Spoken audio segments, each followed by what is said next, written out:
सुखदेव परीक्षित से कहती हैं कि ये राजन, भागवत के 8वें स्कंद में समुद्र मंथन की भी कथा आती,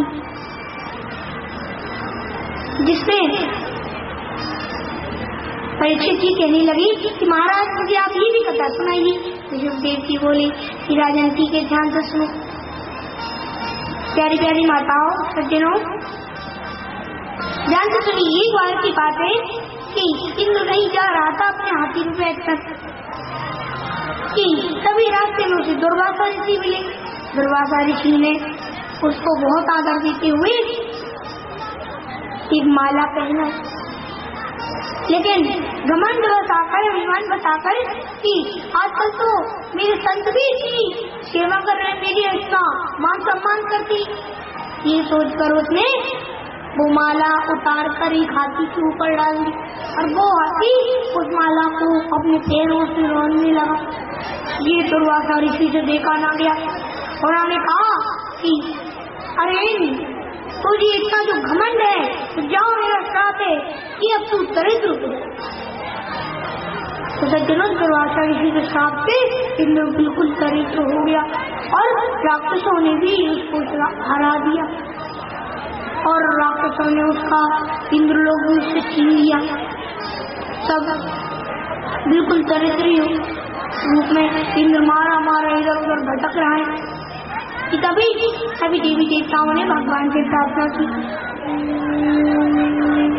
तब भगवान से प्रार्थना करने पर भगवान विष्णु ने देवताओं से कहा कि आप लोगों के लिए समुद्र मंथन रखना चाहिए।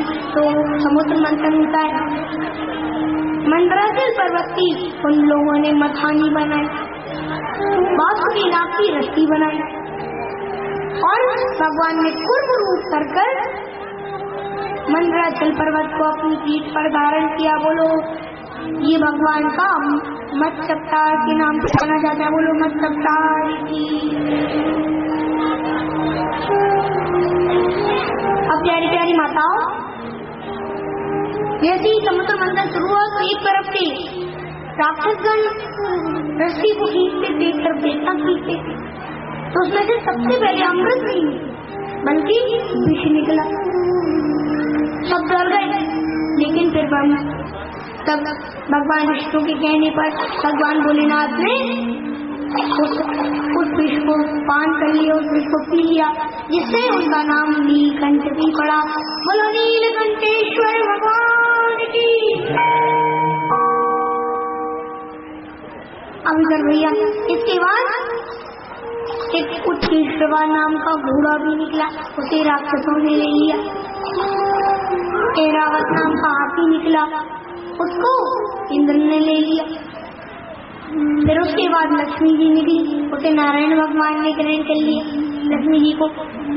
फिर उसके बाद साक्षात भगवान धन्वंतरी अमृत कलश लेकर प्रकट होते हैं वहाँ पर, लेकिन उनके प्रकट होते ही सारे के सारे राक्षस अमृत कलश लेकर भागे।